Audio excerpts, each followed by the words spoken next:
Stars like Toby Keith and Kelly Pickler are amongst country music's most vocal supporters of the military, and they'll be the first to remind you they've never experienced war from the front lines. They didn't serve in an official capacity, but a number of superstars have. Amongst our ranks is a captain, staff sergeant, Army Ranger, and mortar fire specialist. Here's a few that may surprise you. Willie Nelson spent time in the Air Force after high school. That's him clean cut and tidy. Time has changed his approach, but he's still passionate about helping others. Corporal Jamey Johnson is a Marine. Tough to imagine with all that hair, but maybe this will help. This pic is from 2006, just a few years removed from his time as a mortar man.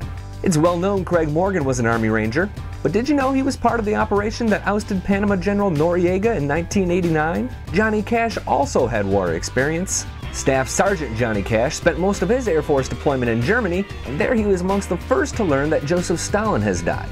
The legend was a Morse code operator, and afterward expressed interest in working at the NSA. Fortunately for us, he met Sam Phillips. James Otto was in the US Navy before he came to Nashville. He's a third-generation military man, his grandfather having served in Korea. George Jones also served during the Korean War, but never went overseas as a Marine.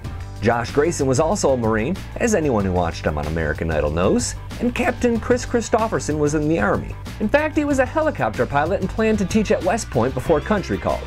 Country music, that is. A few years later, George Strait would join the Army, spending 4 years mostly deployed in Hawaii in the early 70s. That's where he cut his teeth as a performer.